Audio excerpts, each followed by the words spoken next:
You are a 5 times TEDx speaker. Right. You go all around speaking professionally. And I mean, you've created Blue Talks in Canada. You have books. What is it that you would say got you into speaking in the first place? How did you wind up doing that?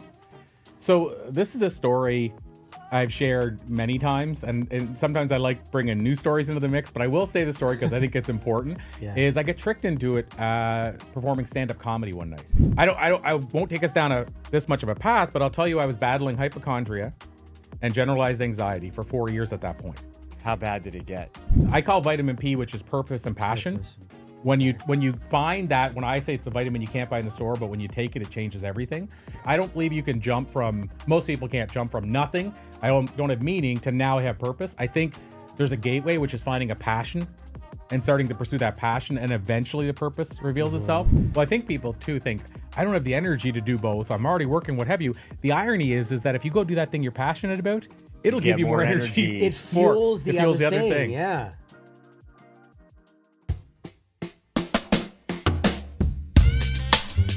Oldish, the show where age-old questions meet new-age answers. With your hosts, Randy Spelling, Brian Austin Green, and Sharna Burgess.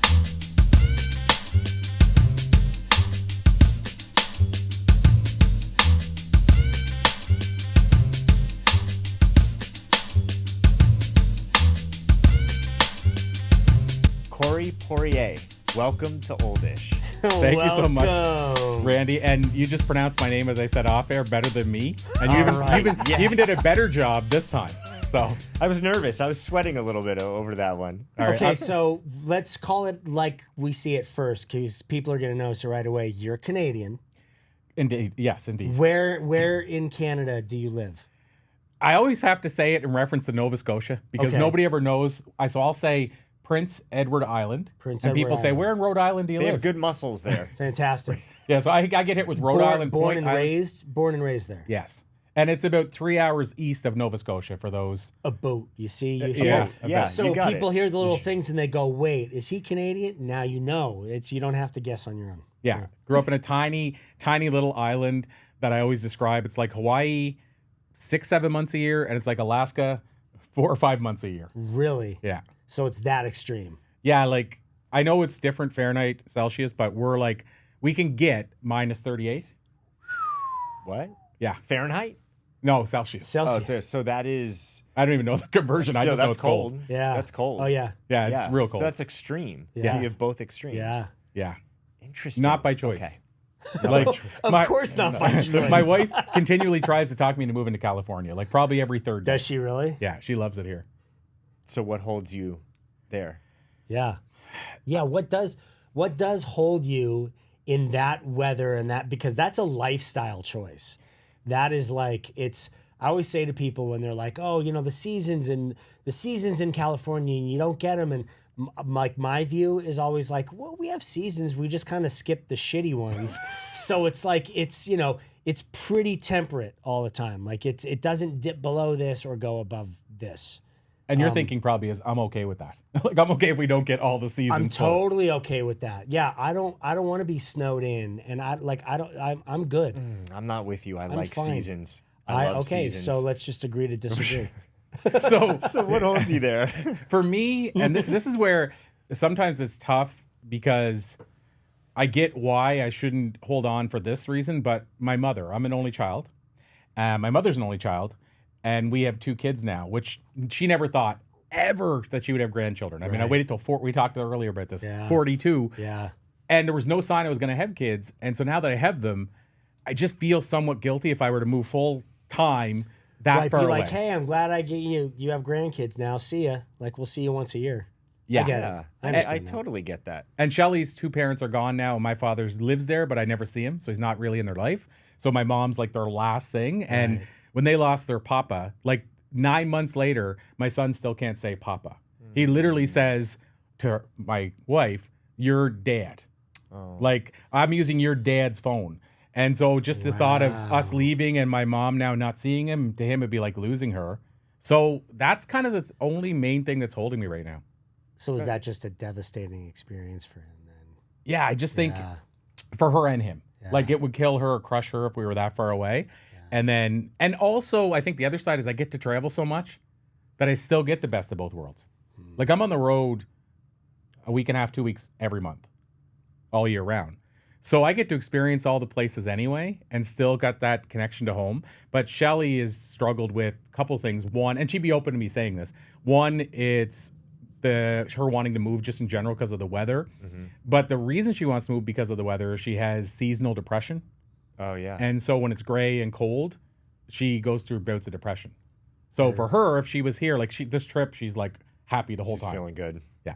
Yeah. So it's tough. So you said you were on the road a couple weeks out of the month, right? So you are a 5 times TEDx speaker. Right. Yeah. You go all around speaking professionally. And I mean, you've created Blue Talks in Canada. You have books. What is it that you would say got you into speaking in the first place? How did you wind up doing that? So this is a story I've shared many times, and sometimes I like bringing new stories into the mix, but I will say the story because I think it's important, is I get tricked into it performing stand-up comedy one night. That's literally how I got into speaking. Performing stand-up comedy. Yeah, I know. And how do you Okay. get tricked? Right, Right, totally. So- Yeah. And that's the thing. People are like, what do you mean tricked? And I legit can say I was tricked. So what happened was I had a stage play in a fringe festival. It was called the Atlantic Fringe Festival. And I wrote and directed the play. And I never wanted to be on the stage. I always thought I was going to be a writer. I wrote my first song at 12. I thought I was going to be songwriter, book writer, screenwriter, but never seen. That was my dream, not being on stage. And I did this play, 5-day run. One of the actors sprained his ankle halfway through. He was the lead actor. His name was Joe. The play was called From Rags to Rags. And he sprained his ankle. And I realized that if Joe / Sean, his real name, has a sprained ankle and he's got to do costume changes, he needs more time. So I had to write new parts into the play. And guess what? All the actors were full. They couldn't take any more parts.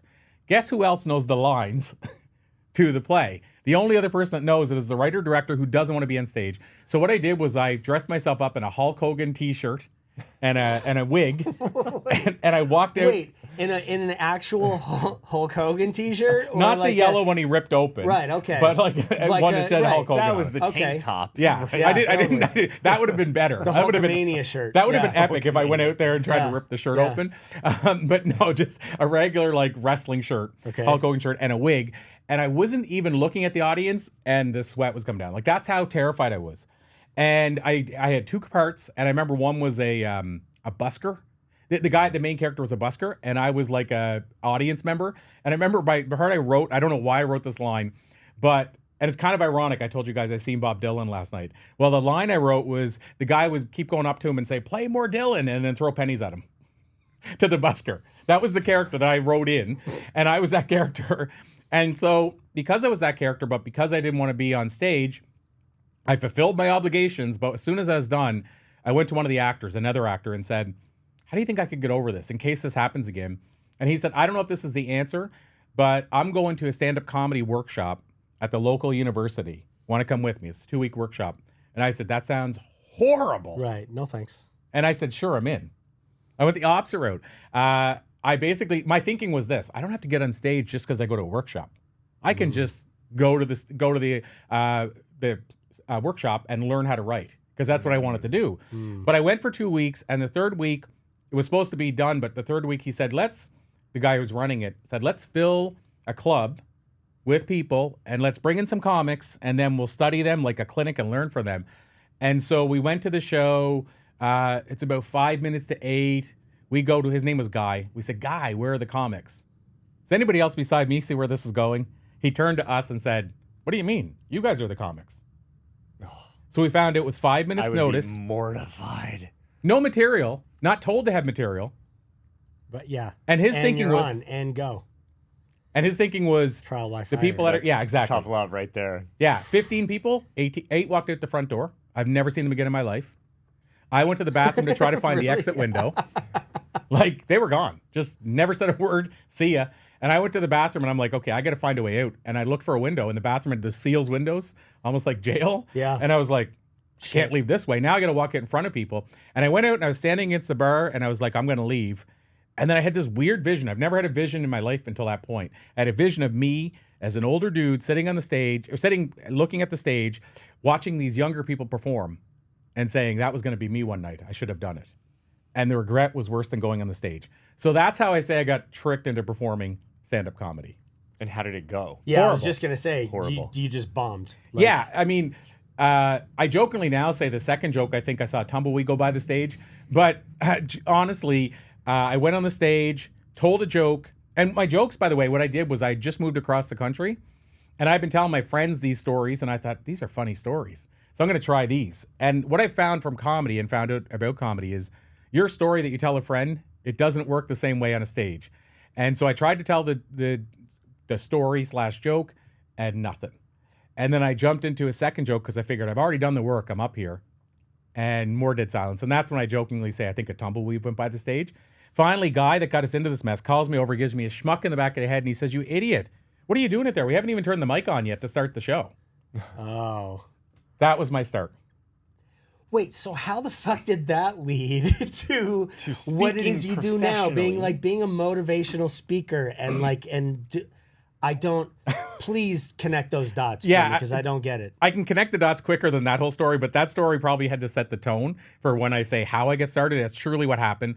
I went to work the next day after the comedy bombing, we got the mic turned on, by the way. I told the same 2 jokes again and they bombed again. Bombed again. So I think I'm the So you only told him comedian. Twice. Yeah. And you were like, yeah, it doesn't work either way. It doesn't work. Yeah, Right. I might be the only comic that's ever done that. Bombed twice in 10 minutes Okay. with the same material. But I went to work the next day and people are like, did you meet someone last night? You got like a different energy or something about you. You just like have a hop in your step. And I had no idea at the time, but it was like I was discovering something I was passionate about for the first time. So I won't take us down this much of a path, but I'll tell you I was battling hypochondria and generalized anxiety for 4 years at that point. How bad did it get?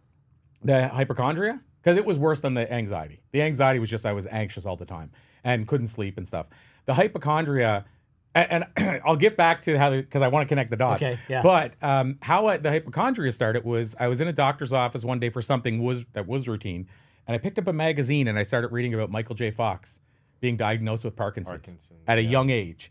And I'm like, how's that possible? I thought it was an older person's disease. And all of a sudden, I read the whole article and I read how the symptoms started, what the symptoms were. Didn't understand because I was already anxious. But then right away you were like, Boom. oh my God, I have some similar things. And then your mind starts fucking painting a picture of, Yeah, it was. And the best part is I didn't have the any of the symptoms when I read it. But the next day, I'm like, Of course oh you my did. God, it's You're starting right. just like him. So, yeah. Like it's starting. Yeah. There's no weird scenario here that it's starting the very next day I read about it, the exact right. same symptoms. But it's all wild when you have something like hypochondria, how you can't see the obvious. Like, by the way, as soon as I went and got tested for Parkinson's, like I remember they got me to do stuff like this. Can you do this? Which I can still do now. Yeah. And I was like, no, I can't do Right. it. Oh my Like- God. Like what's going on? And then they did all the tests and then they're like, it's conclusive. You don't have it. And I trust it. Like I accepted that. But then the next day I'm like, maybe it's MS. It was just like for 2 years. Every day. Wow. So it was just, you were just in a place in your life of like creating a new thing that you were now struggling with for Absolutely. 2 years. For 2 years. And I remember, I don't know why, maybe there's strength in not Misery, but Community. But I remember I watched the movie. I forget what it's called. I want to say The Switch, but it was Jason Bateman. And him and Jennifer Aniston, she wanted to have a baby and he dropped the sperm. So then he refilled it and then ended up becoming, you ever seen that? No. Became the father of this baby that she had, but Yeah. nobody knew. And he finally eventually realized it. Well, he was a hypochondriac. And he said to the kid, well, I can't do that because I'm a hypochondriac. And I remember they were both sitting in front of this shark thing, almost like SeaWorld. And the kid said, what's hypochondria? And he said, well, and he explained it. And the kid said, that's what I have. And I don't know why it was so much comfort that I always think about that when I think of hypochondria, because it's like I never heard people talk about it. It seemed like I had this weird disease that nobody else had, but also feeling guilty that I had it, because what about the people that really have this? But yet I had all the symptoms as if I was being tortured like I had it.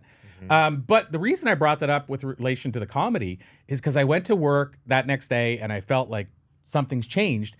Within probably 3 weeks, I hadn't noticed. No more hypochondria. No more anxiety. Never came back since. Even though you bombed on stage twice. Yes. Right. It should have been like the Right. Like you should have felt worst but experience something ever. changed. What do you think it was? changed for the better. Yeah. Well, this, I mean, I could go down a path. I still want to get back to Brian's question about linking the dots We of have time. speaking. But yeah, what changed, I think, and you and I have talked about this, Randy, is that was the day I started taking vitamin P. So not to go like way down a manhole, but have you guys ever heard of the book Man's Search for Meaning by Viktor Frankl? You got to check it out. It's a powerful book about a guy that was basically in the Holocaust, and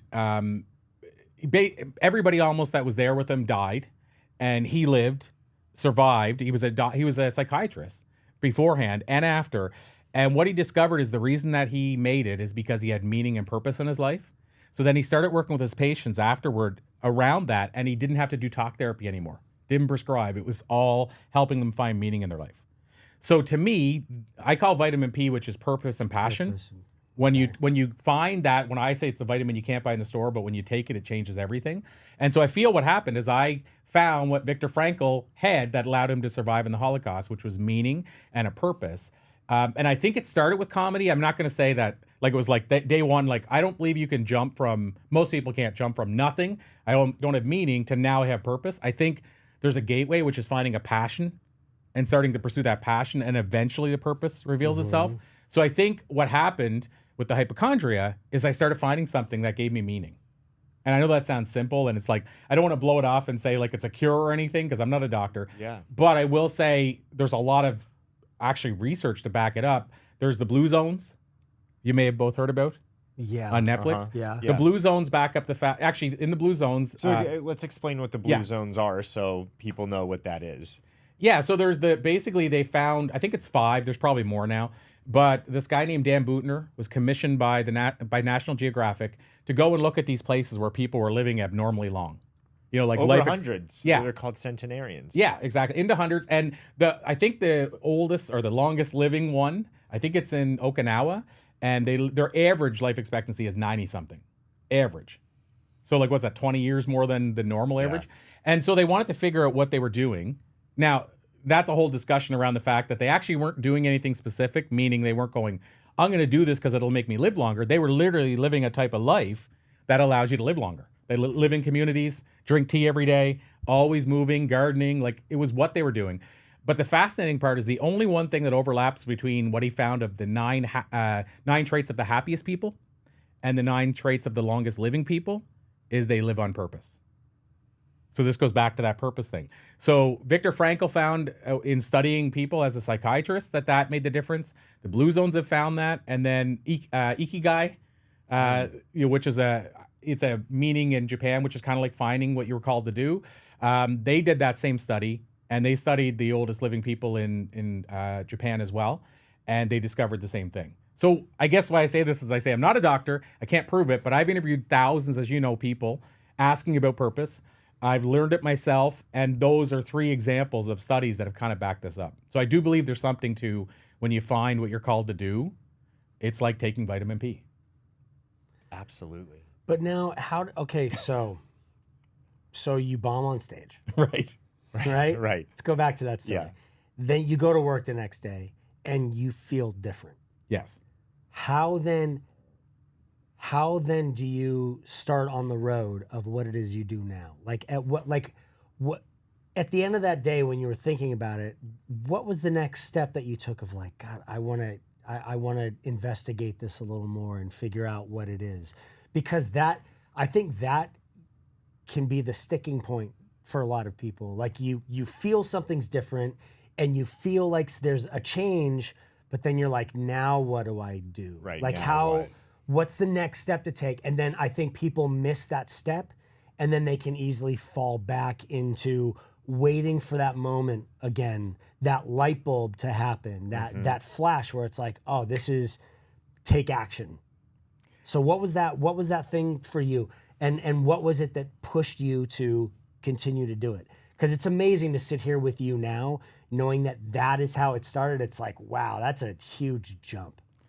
Yeah, I mean, it's such a great point because I think about that sometimes now. If I wouldn't have taken the next step, which is going to answer your question from earlier about where's the connection. Yeah. If I wouldn't have taken that step, I do wonder now, would I be A, living the life I am now, or B, would I have fallen back? In other words, would comedy have kept me excited, or was it a momentary thing? Now, I ended up performing 700 shows over 9 years. So I didn't just walk away from comedy. Oh, you did 700 comedy shows? Yeah. Okay. My last one was at the Second City. Did which you is kinda bomb epic. all 700? No, No way. I got that would just be masochistic. That But would- here I am. That would be a cool TED Talk. I feel though. great about myself. Yeah. right. That's like Fight Club. 700 bombings, so what? Who cares? Oh, I like that. That's a good Fight Club for comics. Fight Club for comics. I like it. Yeah. That's a good podcast name too. So as far as, no, I didn't bomb all 700 times. It did get better. And what helped me was at first I bombed. So here's the flip side. I bombed for over a year. Wow. Yeah. So okay. now I would get like a, like that would be Yeah. a 5-minute set or 8-minute set. I'd Yeah. go, like one person. And so I will say, I don't know what kept pushing me, but I read this thing one time with Seinfeld. And in it, he said that he bombed for 2 years before he got 15 minutes of work. Now, 15 minutes is a lot of material, but it took Seinfeld 2 years. Yeah. A friend of mine who lives in Hollywood, Tracy McDonald, won Star Search in Canada, the only female comic ever. It took her 5 years to get her first headline show, to become a headliner. So I say this, when I started reading those interviews and interviewing people, what helped me keep going was the fact that I realized, oh, I'm probably not as good as alone. other people, but I'm still not as bad as I Right. think. Right. And so I kept going, and basically what happened, though, here's where the change happened. So I kept doing the comedy. The comedy eventually became a training ground for speaking. Originally, it was what I thought I wanted to do. For And confidence. For confidence. Yeah. And I learned more about speaking from comedy than I've ever learned in any program or masterclass since. But what happened was about a year in, one of the comics invited me to go to a Tony Robbins show. So like a Tony Robbins event. And we were in the middle of watching him, and he said, "Can you believe he's getting paid this much money to do this?" And it was like, you know, they talk about those record scratch moments. It was like Yeah. a, You were like, Wait wait a a minute. minute. How much? how much? And I'm paying, like my thinking at the time was I'm paying $5 in gas to drive 9 comics who don't have cars to the comedy club and getting $10 from the door. So I'm up $5, and probably I'm not because of the wear and tear in the car. So I'm like, wait a minute. People get paid to do what I'm doing for free. And on top of that, they don't have to deal with hecklers, alcohol, nighttime, like all this. And, Right. and not only that, like as a comic in a small city or whatever, you're like going out and picking up the comics. It's like 4 hours of your night. Then we'd study the tape. We'd watch the comedy together and alone for like 5 hours for that 5-minute set to say, why didn't it work when I stepped on that tile? Like it was crazy. And then I'm like, people get paid. So what happened from there is I said, I want to learn more about that. And I went to the local community college, and I jokingly say, but it's true. It was appropriate. I had to sell them for a year on why I should teach their first ever sales course. Interesting. So part of me was like, if I was a better salesman, it wouldn't have taken a year. Right, yeah. But it was a business, you know, they call it a continuing care or after studies course, like people that are working that their employer signs them up to go take this course. So I was teaching one on sales, and that's how I got started in speaking. And I started to feel, so this was the transition. I started to feel that I like this. This is something I could do, but I still wasn't there yet because teaching a course like that, I had no mentors. So I was doing what you think people would do, is like writing on the chalkboard, bullet points, like 1,000 bullet points on one slide, thinking I'm crushing it. And meanwhile, that wasn't speaking at all. I was basically teaching. Once I got my first booking, which came from that college, what happened was somebody said, we can't send all our staff. It was like 50 employees, $300 a head. We can't send all our staff. Can Corey come into our office? So I was like, oh my gosh, they're going to pay $15,000 to send them. If I charge $3,000, they're going to think I'm the hero. And so that's what I did. That was my first paid gig. And once I did that, I was hooked. So that was a long way to say that's So the gap. Interesting. So a That's comic so invited me interesting. Yeah. and said, and if he wouldn't have said, do you know how much he's getting paid to speak? Maybe again, if you believe in synchronicity, maybe I don't even know that's a thing. Maybe I don't know people get paid to speak. I didn't know Tony was getting paid all those years. Right. So that's the Yeah. bridge. That is interesting. It's an interesting bridge to wrap your head around, because it almost seems like there is a part of you that welcomes welcomes a battle, like welcomes that thing that most people run from, where it's like, oh, there's Right. yeah, there's a challenge to this, and people go, I can't deal with that. And you, it seems like you go, ooh, a challenge?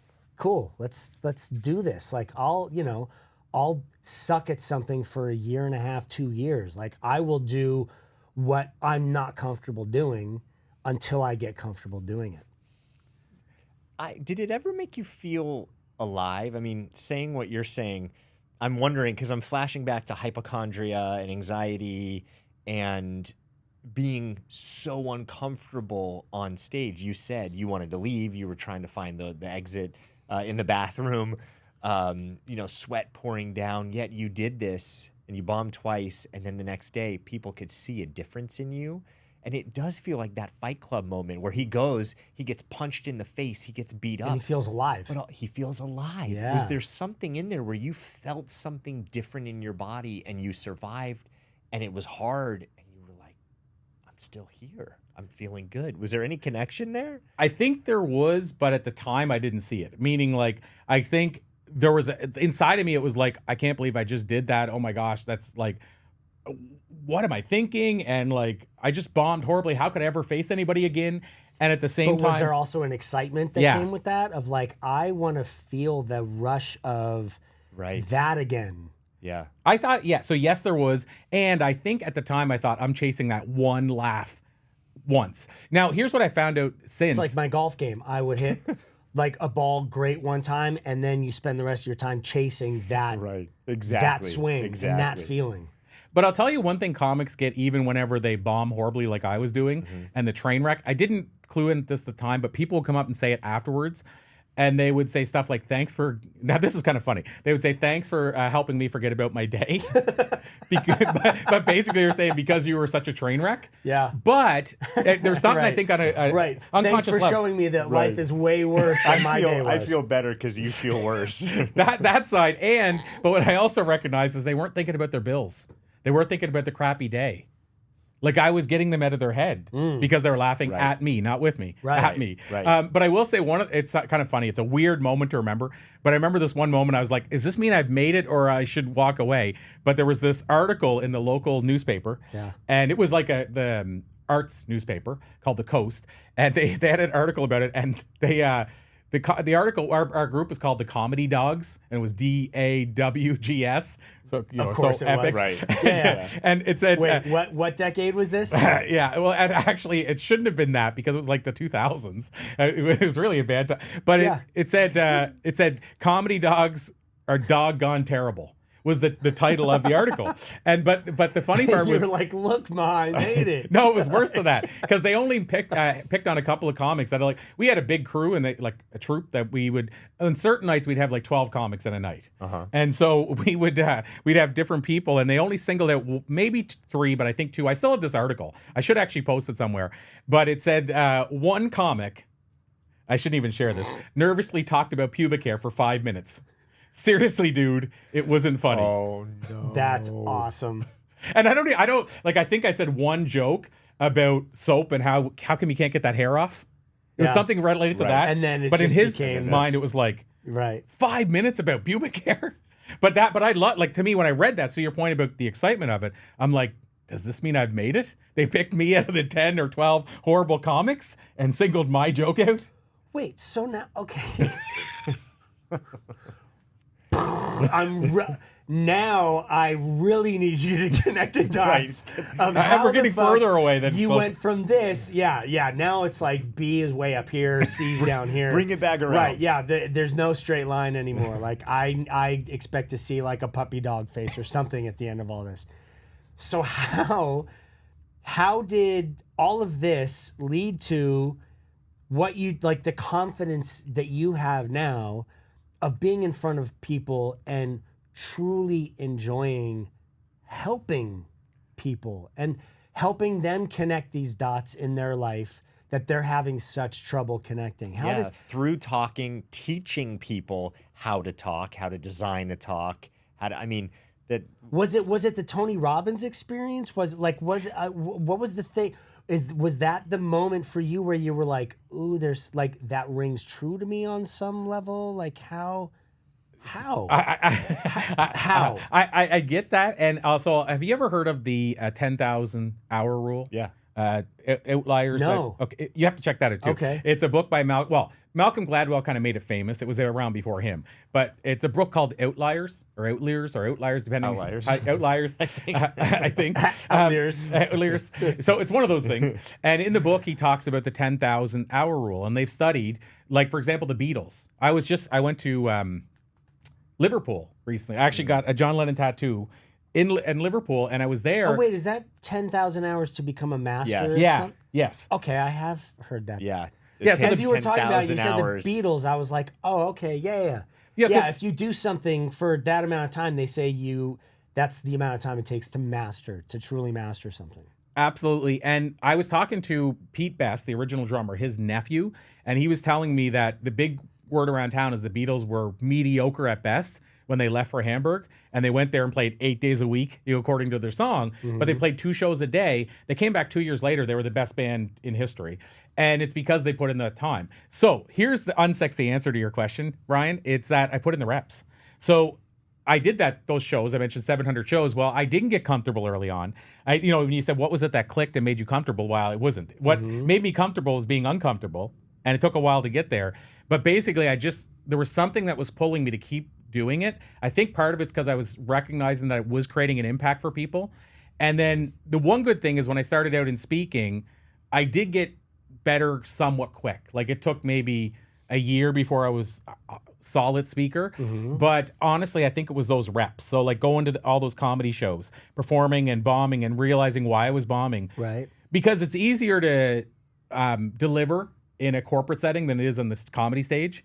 So I would figure out what wouldn't work on comedy and how can I bring that over to corporate. So was that then the connection for you of like, okay, I'm writing material and I'm testing material, and some nights I bomb but I can now speak to people from a place of I found a healthy way to be in this experience? Like, what was the thing that crossed you from comedy to speaking to people and motivating people and helping people? Because that's a strange bridge in itself. Like that's usually people kind of like that becomes their thing. Like I'm writing material and I want to be the best at this, and that's all that they do. They do comedy for the rest of their lives. You haven't. Yeah, and I'll tell you what you're saying, which I'll explain where the connection is that I have left out, not intentionally. But it also explains why I walked away from comedy too, which is kind of ironic.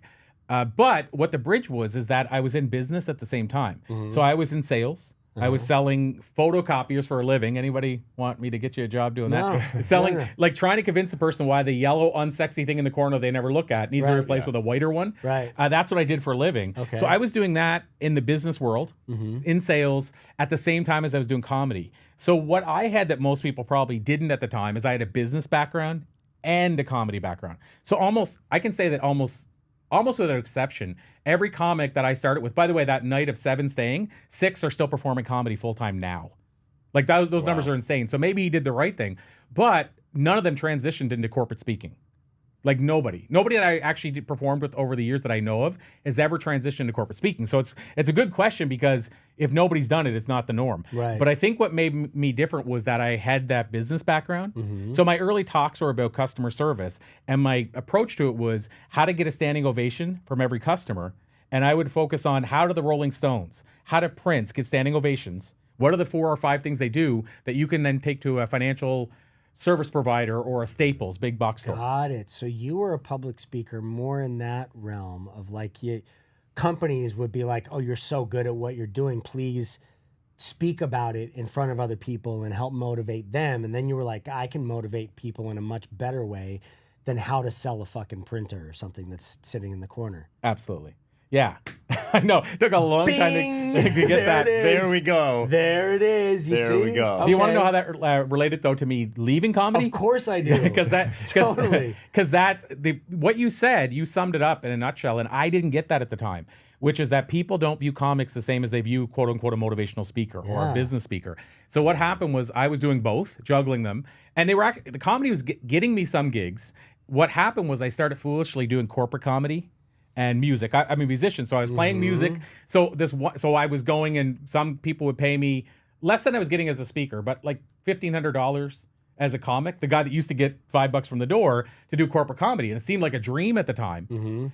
But comedy is a lot different in a corporate environment than speaking is. So what happened was I did some gigs, and again, I'm going to say mediocre, but I wasn't like no laughs anymore. I was getting like at 45 minutes, 30 minutes of laughs. So I was delivering, but they were still like, yeah, it was okay. You could tell they weren't like, I wasn't like Chris Rock. Right. But what happened was this insurance company invited me. Well, actually, I was booked to do 8 talks with her.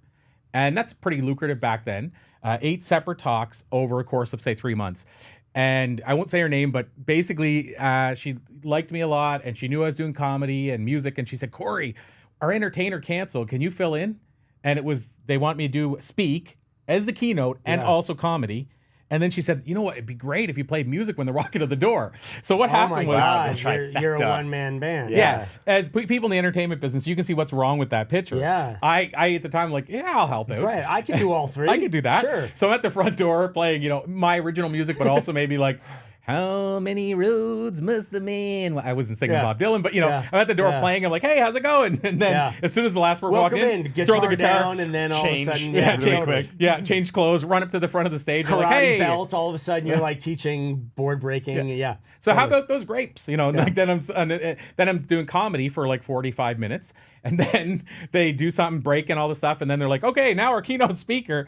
And so what happened was that all still wasn't that bad, but there was a CEO/chairman in the room who wasn't even active in the company anymore.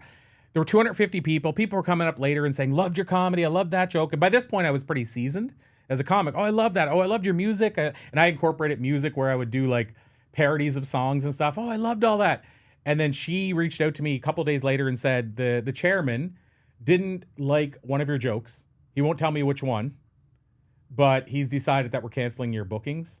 And she goes, Corey, this sucks. I don't want to do it. Anyway, so it was like $50,000 gone because of this corporate gig that I had done.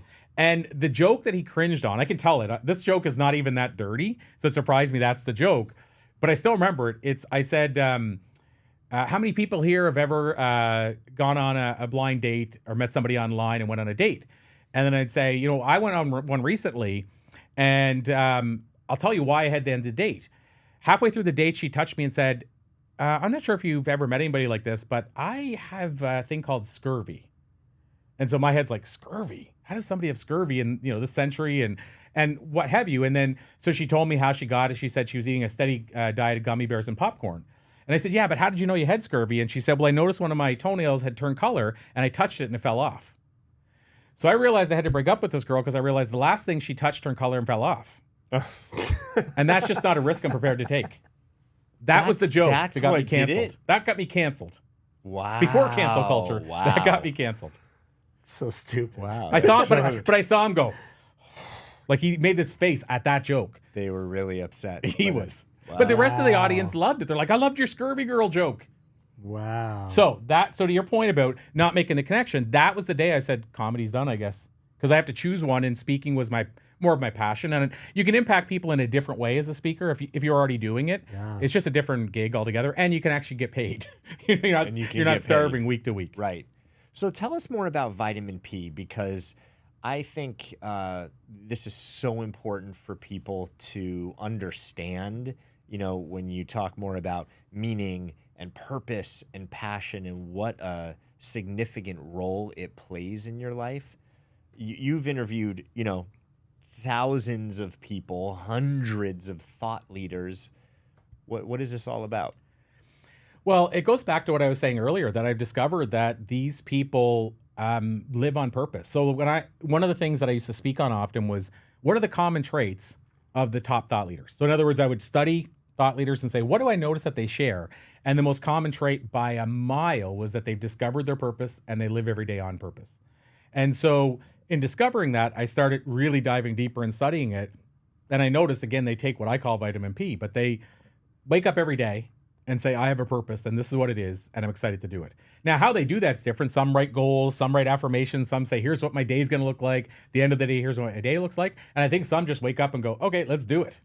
Bob Dylan had a great quote. I don't know why I'm referencing Bob Dylan a lot today, but he had a great quote that said, if a man, I'll add in, or woman, wakes up every morning and goes to bed at night, and in the hours they're awake in between, they do that which they love. He said that is what success is. Well, to me, that's also living on purpose. So for me, I've discovered that people that seem, and I'll go one step further, people that seem to be sick less often, they seem to age better, meaning they look younger. People that seem to have more energy longer. People that people want to be around because they have a passion about them and what have you. All those people I've discovered, out of all of them, most of them are taking vitamin P. And I think like the acting world, we look at the acting world and look how many actors are still going strong. Like how old's Clint Eastwood, right? Like they're still going strong and seem to have a jump in their step. And I believe there's something there that they're doing what they were called to do. Yeah, just like the people at the Blue Zones, right? That they're living on purpose. So these thought leaders, a lot of very successful people living on purpose. So where does someone start? Because I know I talk a lot about purpose, and a lot of people are like, but what does that mean? What does that look like? Where does someone start in terms of trying to discover their purpose if they don't feel it right now? Yeah, so that's a great question. And, I'm happy later on to talk about what thought leaders nobody shares that thought leaders, in my opinion, struggle with. Because so remind me to talk about what they struggle with in terms of the next syndrome. So I'll talk about that. The next syndrome. Yeah, but it's something that I've been really passionate about lately because it's something we're not sharing. And I think we should start talking about it.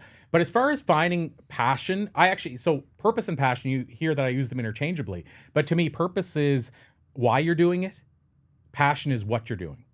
So the what is podcasting, acting, speaking, comedy, photography. That's the what, like what career, if you want to look at it that way. And so what I've discovered is most people, as I had said earlier, can't just jump from nothing to purpose. And I think purpose, by the way, I know it's just all wording, but I think purpose is something we uncover as well. So you said discover, we uncover it. I believe that. I don't think it's something we find. I think it's something we already have. I think it's already there, but we got to chip away to find it. And so what I have seen is, I say passion is the gateway to purpose. So figuring out what you're passionate about. So when I happy accidented into comedy, but that was me discovering a passion which led to a purpose. And I've worked with a lot of people helping them, and I'll tell you kind of the exercise, but working on an exercise that allows you to start finding a passion. And what I found is when people engage in that passion for months and months, eventually they're like, aha, this is why I'm doing this. This is why I like this. So the passion test I take people through is just to sit down, it's so basic, and write on a piece of paper, or if you want computer, but write on a piece of paper, here's some of the things I love doing. And it could be, here's what people say I'm good at. Here's what I think I love doing. A big one is, here's what I did as a kid. And people told me to stop doing it because it's not practical. So you wanted to go to clown college and your parents were like, that's not practical, go to Stanford. Right. Why did you want to go to clown college? Right. What was in clown college? What was in being a clown that felt so good? Yeah. And it could be entertaining, and like meaning entertaining people. And that could lead you to discovering, I wanted to be an actor. And then becoming an actor. Like it could be, I mean, again, the bridge might not be that short, but it's so the making a bridge list. is there though. It is there. Yeah. And I think it's just sitting down and asking those questions. What would I do if I won the lottery and I went to an island to retire? What would I do when I came back? Because most people, I think they would want to stay on the island forever, and then they would get bored. Yep. So make a list of those things, and people will come up with lists like, it could be, so it's funny because some people say, well, you can't put foolish things on there like knitting because you can't make a living at knitting. And I disagree, because I was saying the other day to somebody, I think you could make a living at knitting, not just make a living doing it, but today, the world we're in, you can start a TikTok channel, invite celebrities to knit with you and drink together and get hammered knitting. Right. Yeah. That would bring in viewers. Yeah. So you can make a living, I think, at doing anything. I don't think it's, by the way, about making the living. Like people say, well, how can I make money doing that? I'll say, well, it's not your passion, if that's your first question. But I think if you do it, you can find the path to making money at it. So again, back to the list, I would make a list, photography, whatever that comes up on that list. And then what I do is I reorder it and say, what is the thing that gets my mojo working the most? And what's the thing I could ditch if I had to? Because I'm all about efficiency. And I start with the one that feels like it's the biggest one for me. And then what I do from there is, let's say it was comedy. Let's take a really hard one. I wouldn't just jump on a stage because I decided it was the first on my list. To take action, what I would do is say, okay, I'm going to invite a comic out for lunch. I'm going to watch HBO, a comedy special, and take notes. I'm going to go to a stand-up comedy workshop. I'm going to be tricked into performing stand-up on a stage. I'm going to do those things. And then what you do is you make a list of maybe 4 things that are baby steps. And I'll go one step further. I give myself a reward for each one of those I achieve. That pushes me forward, like the carrot dangling, like you said, chasing that one shot again. Yeah. And then what I find happens is you try for a few months and you find out pretty quickly if it's really a passion. Right. If it is, then eventually the purpose gates open up. Now, I've had people say, well, yeah, I tried it for 3 months and I found out, even though I enjoy doing it, it's not a passion. Who cares? You just did something you wrote on a list that you love for 3 months. You had a life adventure. Right. Yeah. So that, to me, that's kind of the starting. The purpose side is a little more intangible because I think it eventually uncovers itself in a lot of ways. Yes. You know, it's unfortunate because I think when people talk about passion, I hear this all the time too, right? This, well, I used to dance, but, you know, I danced till I was 13, 14. I don't know Nothing why, ever but came of it, nothing ever came of it. You know, I had to get serious. I had to grow up.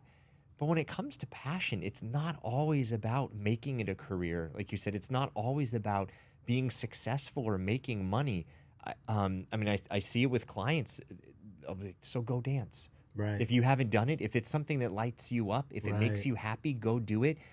But somehow they'll be in a dance class or a dance studio, and it's doing the action that then lights them up, that then gets them to have a different thought. And while they're in dance class, they have a thought of their next thing that they're doing, but they wouldn't have discovered that if they didn't take the action that used to light them up.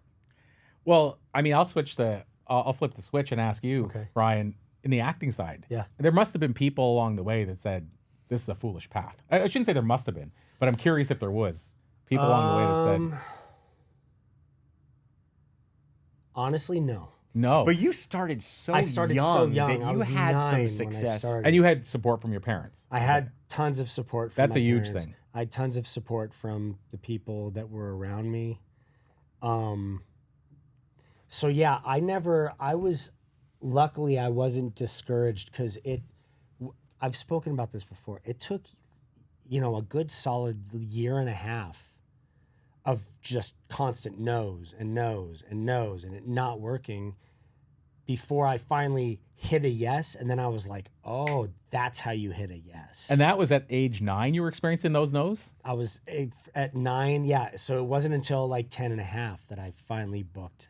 That feels like Stuff. that would be tough at 9, experiencing those no's. But it wasn't for me because it was a passion thing.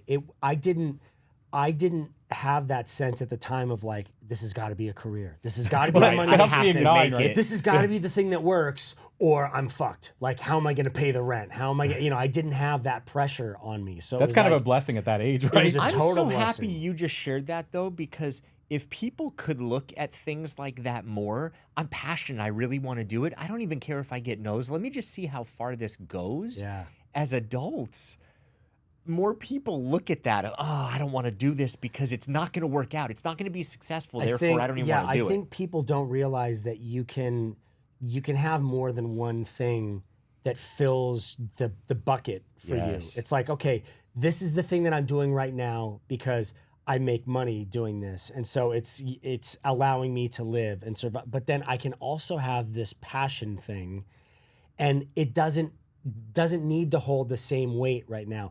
Hopefully, eventually, it fills up enough where the thing you're doing just for money, you can let go of because this is now supplying enough of that. Right. And I've had that conversation on set with people. Like, I've worked with people where they're like, I don't feel, in doing this show or doing this thing, I don't feel like I'm being an artist and I'm doing the thing that I'm passionate about.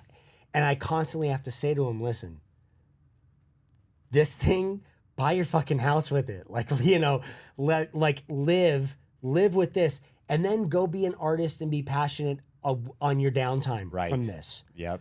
But be thankful that you have this one thing that can power your passion and can keep that going. But people don't realize they can have both things at the same time, that they're not mutually exclusive. You're either all artist and all this, or you're all 9 to 5 and you're all business and you can have both of them. You can balance the two of them and you can fill up the cup with one and the other. It can be the two things living simultaneously, harmoniously. Yep. Well, I think people too think, I don't have the energy to do both. I'm already working, what have you. The irony is that if you go do that thing you're passionate about, it'll get give you more more energy. energy. It fuels the fuels other the other thing. thing. Yeah, absolutely. So true. There's a great story that backs up the whole cliche of if you do what you love, you'll never work a day in your life. And Which it's from is an what actor. my dad says all the time. He says it. That Yeah. is the quote that he, like, hands down will give more than anything.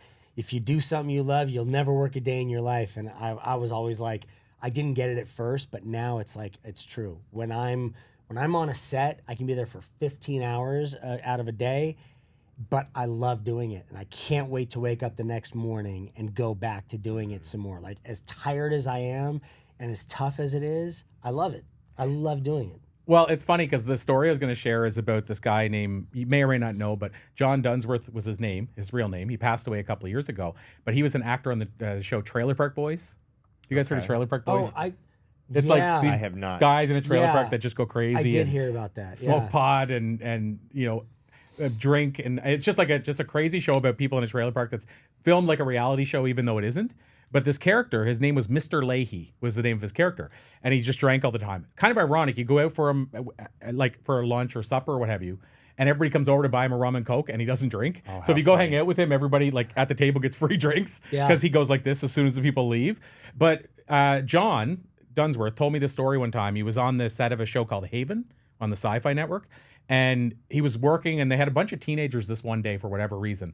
And at the end of the day, it's like 12, 14-hour day acting, and he's like, what are we going to go do now? And he was like 66 at the time. And they're like, what are you on, old man?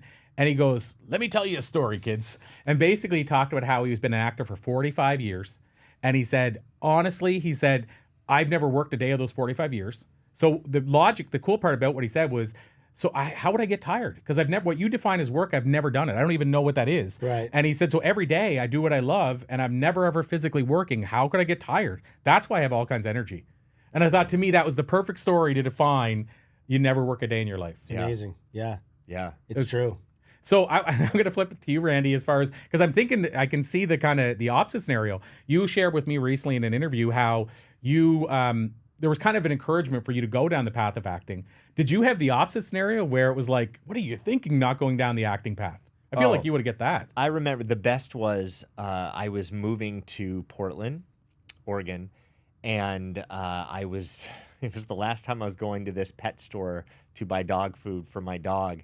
And I think the young kid behind the counter, he was probably 22 or something. I can't believe I'm even saying young kid at 22. Just had a moment there. So we were talking, we'd always chat, and I think he was an aspiring actor. And I said, yeah, this is the last time I'm going to see you. I'm leaving. I'm going to Portland, Oregon. And he said, you what? What do you mean? And I said, what do you mean? What do I mean? Right, yeah. And he said, how could you leave Los Angeles? I mean, first of all, it's Los Angeles. He was really enamored by Los Angeles.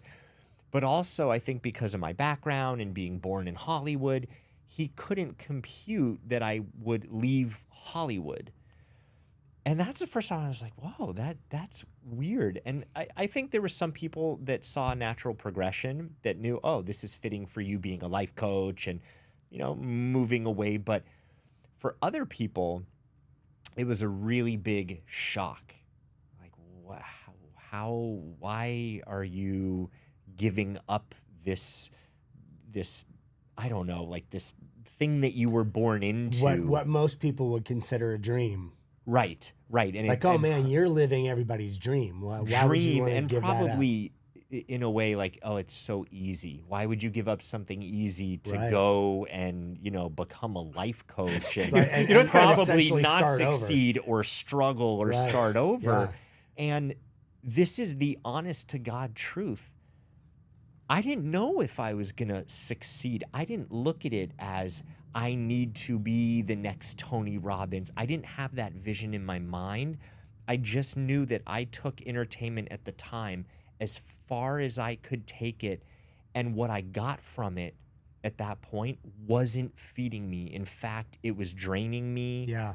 And I wanted to live with purpose. And that was sort of my second chance when I was like, I have a second chance here to live the way that I want.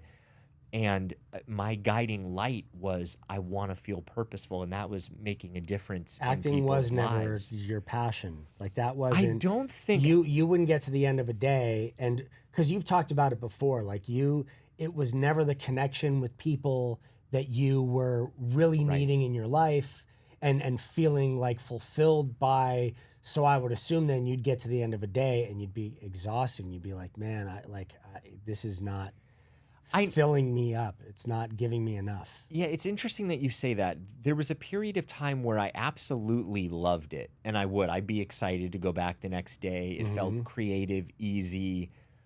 But at some point, I started to hit some roadblocks, like we do in everything, and I didn't want to fight through those roadblocks. When I kept getting no's, when things felt hard, I was like, I don't just want to keep hitting up against that. I want to go my own way. And I'll be honest and say this, that purpose and passion guided me to become a life coach. But there were many times along the way that it would start to feel like work. And that was the red flag for me, or the alert to say, you need to change something in your business or the way that you're doing this, because you're not being fed. And so, like when Brian reached out to me to do this podcast, I was just saying a few months before that, I never thought I was going to be sitting in an office 8 hours a day. And there's some travel, doing talks and different things, but predominantly I am sitting in front of a computer screen working with people all over the world, which I absolutely love. But the sitting for so long, I need more. I need more of a different scene. My brain needs to see something different. And that was answered. He was like, hey, we're going to do this. And I was like, yeah. So it's just when it becomes it's that. crazy too to think that. So we did season 1 of it Zoom. Right. So he was still sitting at his desk doing the Right. Like the location didn't change at all. change. Just like it was a different process. Cut to now season 2, he's flying down here every month, and and it's a whole change of scenery. It's a whole different experience.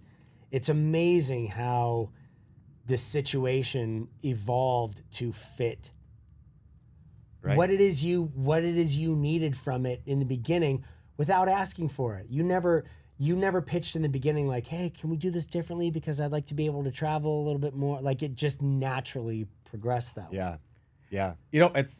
Just to finish that off, I think it's fascinating that your story could be like that. What we just talked about could be like a movie or an SNL skit about the idea that your parents are like, no, you don't go and do that practical job. You're going to be doing acting. That's where the security is. Yeah. Like stand-up comedy, right? No, so you stay with stand-up comedy. That's where the secure jobs are. You just don't hear It's those so things. funny. Who would have ever thought that acting would have been something that would be more of the, no, you should sit and do entertainment. Right. Yeah. Yeah. Which is kind of, That's funny. So interesting. That is a Yeah. flip. So back to this. So you said that purpose can't be, it's not really discovered. You said it's sort of uncovered, right? Yeah. What did you find? Because you've had an evolution from talking and doing more motivational speaking to writing books. I know your last book, Enlightened Passenger. What was the evolution to get you to the book? And then if you could share one or two things from the book, like the thing about coincidences and whatever else you want to share, I think would be really helpful for the listeners. Yeah. So, wow, the evolution, because I look back at it now and it feels like it wasn't a lot of time, but it's, we're talking 18, 20 years. Like I'm talking the evolution from like that first night we were talking about with like the first stand-up comedy night, that's 22 years ago. So this evolution has been a long journey. But one of the things is I feel like what happened for me, and it took me a long time to get this, is flexibility with the whole thing was a huge thing. Like I was trying to rush it early on. I was like, this needs to happen next week. And when I finally realized that it was happening, just not on my time, that helped the evolution. So there were, Steve Jobs did this talk years ago called Joining Up. I don't think it was called this. People named it Joining Up Your Dots. And what they were able to figure out is the things that he dreaded the most, like when he got let go of it from Apple, turned out to be the things that actually brought him back to Apple as the biggest shareholder, led him to releasing the iPhone, iPad, and everything we see today. But at the time, he was miserable. I think he said he was depressed, like he thought about taking his life. And that ended up becoming one of his most important moments. And so I had a lot of those moments along that evolution where it's like what you just talked about, where you said, well, I think I need to get out of the sitting of 8 hours a day and always in the same place. And then you didn't say, let's start doing it live. It just evolved that way. Well, that's what happened for me through all that period. So I can go back and there's different moments when, okay, this pushed me in this path. So for example, just to give you a real world example, I launched my first podcast 18 years ago. Like this is like early days of podcasting. Pioneer. Well, and I didn't know what I didn't know. I think sometimes ignorance is bliss, as they say. I didn't know you couldn't take on sponsors when you had no listeners. That never occurred to me because I had a newspaper where I had advertisers. So I just said, well, you're advertising with me now. I'm going to make the show great. Why don't you come over here and advertise with me? So I just sold like about $10,000 in sponsorship a month. Now it was recurring. I signed them up for a year each from day one of my podcast. So people are like, what do you mean you have 6 figures in revenue from sponsorship and you've never had a listener? And Jack Canfield was my first guest. Like Wow. I shouldn't have been able to get him on the show. So that stuff never occurred to me. But when I say that things push me in certain directions and I listened, well, I had a newspaper in a small town and I recognized the newspaper world was dying. Now, interestingly, my paper was growing. And to this day, there's still another paper that started 10 years before me that's still thriving. I could have thrived, but there was a ceiling. And I didn't want a ceiling. Like I want to expand and there was nowhere else to expand. So the next evolution for me was I'm doing these great interviews with people and nobody's hearing them. It was all in print. Well, maybe I should look at this whole podcasting thing people are talking about. In fact, we were talking online radio at the time, we were calling it. But I should look into this thing. And so that's what pushed me in that direction. Then I got those sponsors and I did that for 5 years with the sponsors. We kept like 85% of them for 5 years.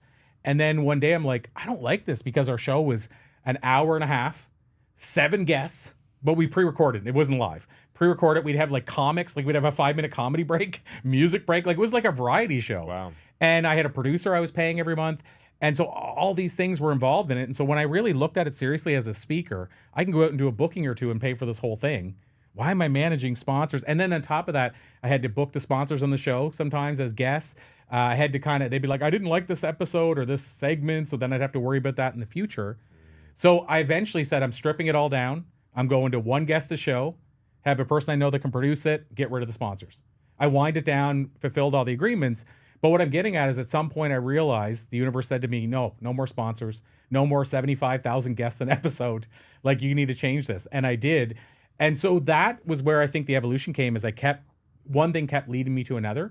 And so if I kind of go really quick from there to today, I did my first TED Talk. I was already still a speaker. 18 probably years, I was a full-time speaker. And I always had a side hustle. So I couldn't just do one thing. We talked earlier, like I always had to have a passion project beside the passion project. Yeah. And so I was doing those things and they kept evolving. So first it was the newspaper, then it was the podcast, then it was interviewing thought leaders for video. And I kept evolving that stuff. While I was doing that, I was also teaching about finding your purpose, some of the stuff we're talking about. So then I wrote a book called The Book of Why and How. It took me like 4 years to write it by the time I actually put it out.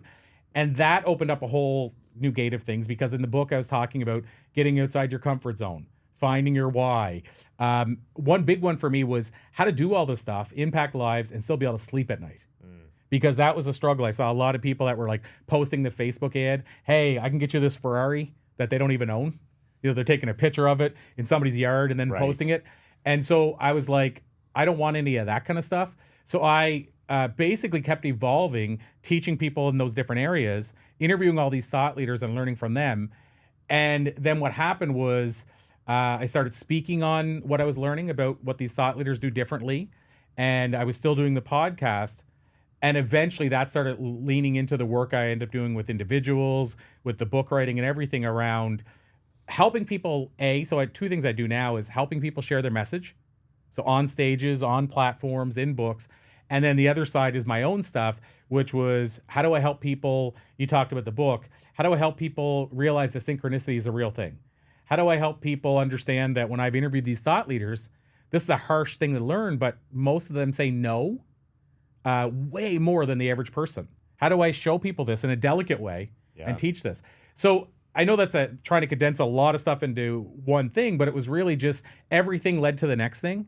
And it kept pushing me. Like, I feel like I was going down a road and it was like, you can go this road or this road. And it just pushed me in the roads I was supposed to take. Kind of like, again, going back to that point about everything opening up for you. I feel things opened up for me, but I'd be lying to say I didn't spend 20 years getting those things to open up. So in other words, it's easy to blow it off, say it just led me down this path, but I had to put in a lot of work. And in fact, I'm doing a post tomorrow. I said, how many people want to know a secret to any success I might have had? If I get enough yeses, I'm going to post it. And I'll tell you what the post is going to be about is I'm going to share some of the things I've been fortunate enough to have happen. And then at the end of it, I'm going to say, the secret was consistency. I kept doing this for 20 years, just like acting, right? Yeah. Like imagine if you did the one show, you did 90210 and then said, done, accomplished it. And then you were sitting across from Brian and saying, how did you do this all? Well, it'll be a different answer than I'm sure saying, okay, well, I kept auditioning. I met somebody around town. They invited me to go do this audition and what have you. So I don't know if that's a full answer, but it was really an evolution that kept pushing me down different paths. Yeah. But I had to lean into the nudge. And I know you mentioned synchronicity. That was one of the biggest things, I think, Randy, that really changed everything for me. Is recognizing synchronicity was the thing. I mean, we talked about how I didn't want to be on a stage. We didn't even talk about the fact that I'm a recovering spiritual skeptic. Like, I didn't believe in all this stuff. I thought this stuff was hocus pocus. My mom used to take me for tarot readings and tea leaf readings when I was 8. And I'm like, my mom practices witchcraft. Like, and my wife is a shamanistic healer and a Reiki master. Like I was totally not down that path. And again, I won't go into all the details about how I got down that path. But for me to get to the point where I believe in synchronicity is a big journey. And so, but it changed my life and I started listening to the nudges and that changed my whole life. So that's why I want people to know if things are happening for you and if you really, really pay attention, you can make decisions. Like I told you about a guest I think you guys should have.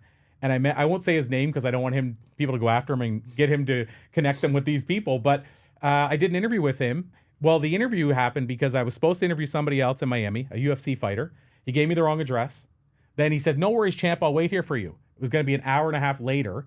I drove there. I got a ding on my phone. I pulled over to see if it was him. Sure enough, he said, I was 5 minutes away. He said, sorry, pal, had to bail. So now all of a sudden, 3 hours are gone. I had only flown in for 2 interviews. It was one of them. And I was like, I'm going to the beach in Miami to make lemonade. My friend Tiffany messages and says, Corey, remember I told you about that guy that lives in Toronto? Well, him and his wife just split up. He just moved back to Miami. Aren't you in Miami? I said, yeah. She goes, do you want to interview him? I said, can he even make that happen? Like, would it work today? Instead of going to make lemonade, I said, well, let me lean in. Why did she message me? And she reached out to him and he said, I had 3 interviews. They all got canceled. So he said, yeah, I can make the whole afternoon work. Wow. I went to interview him in a music studio. Afterward, he said, who can I help you with? And I said, like I told you, I don't want to abuse the relationship. He said, well, how about I'll send you a message if I think of someone? I said, sounds good. And he messaged me and said, how about Les Brown and Bob Proctor? And like I said to you, I said, yeah, if it has to be them, I guess so. But my point is, think about that whole giants in the personal development space. Yeah, and if you look at that whole path, it was a synchronicity. She said, do you want to interview him? I said, yes. I leaned in. I could have went to the beach and made lemonade. So again, I think that those nudges, or some people call them God winks or whatever you want to call them. Yeah. I think that's the thing that kind of propelled me down this path.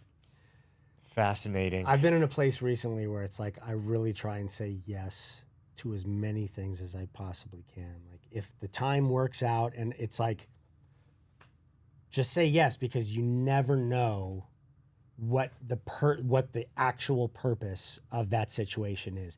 Sometimes it is literally just you go and do the thing and it's done. And then other times you go and you do it and you go, man, I met this person and this one that steered me in a different direction than I was expecting. And it opens up some new avenue and some new set of doors that you never even knew you wanted to check out, until all of a sudden you're in it and you go, man, this is amazing. Yes. I'm so glad this happened.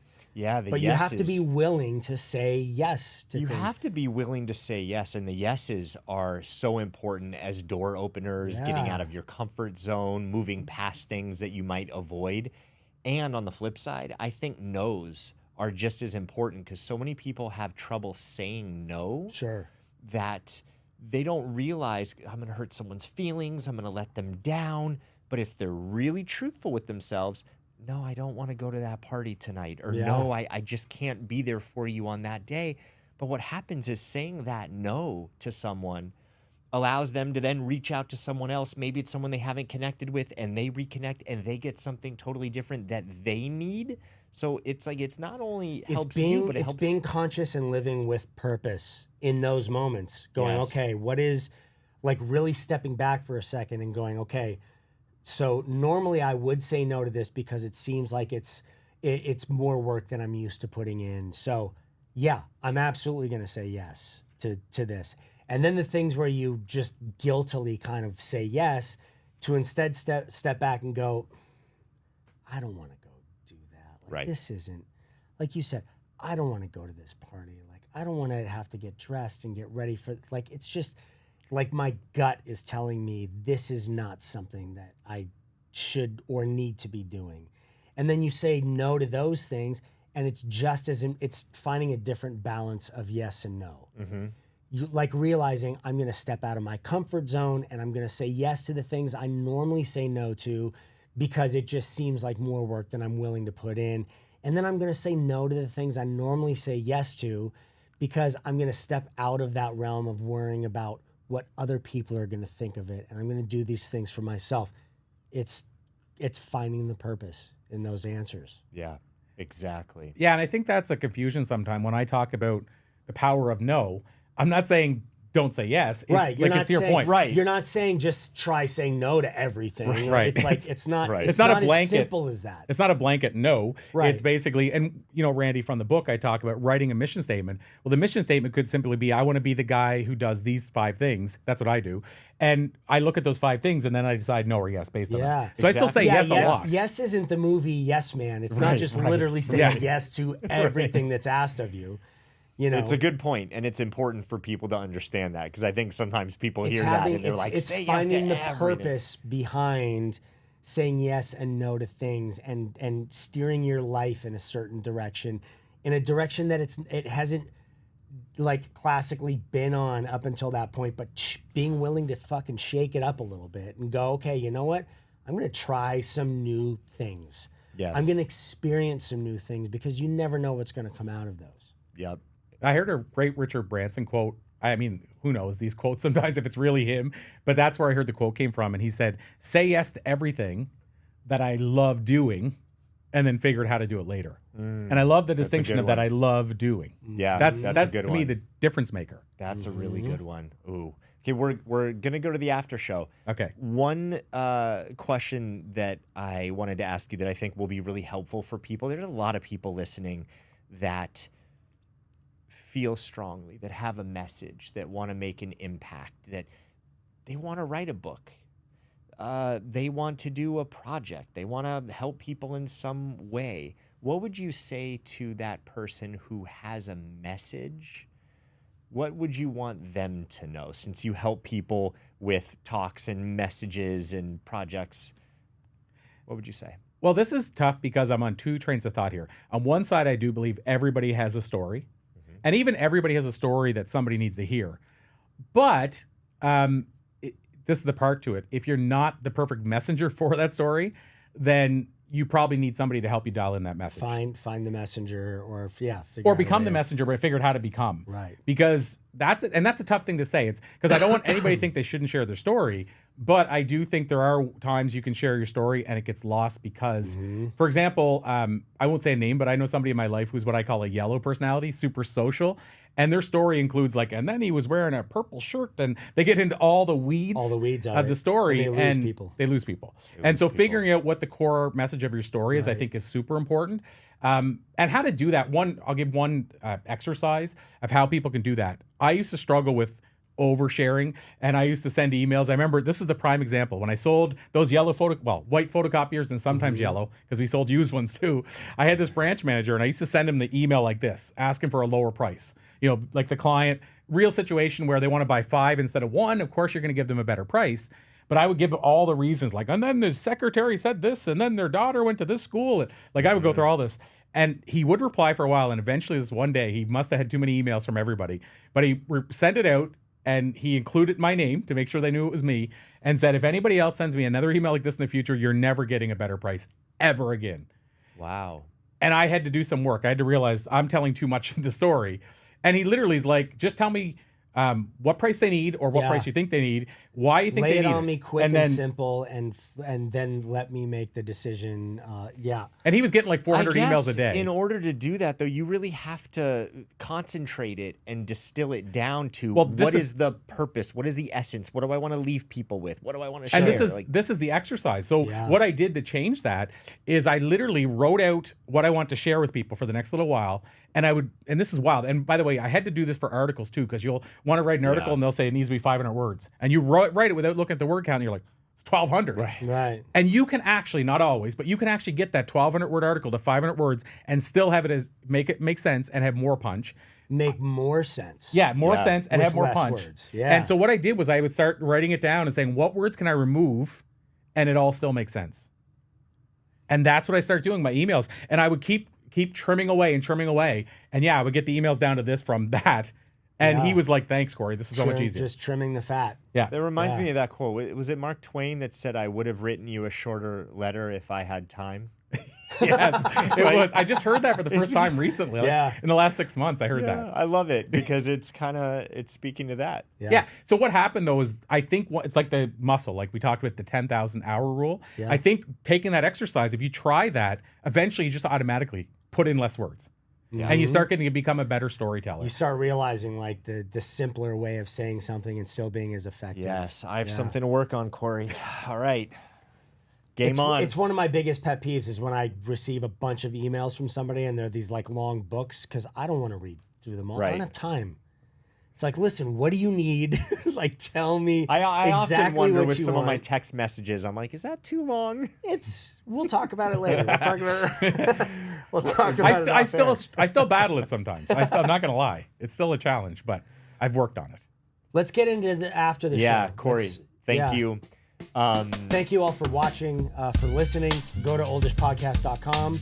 We hope to see you all over there. We're going to continue this conversation some more. Thank you for listening. Thank you for watching if you were. And let's get into it. Hey, if you're going through something right now, if you need additional support, then please reach out to me at randyspelling.com/help or go to my Instagram at randyspelling. Thanks.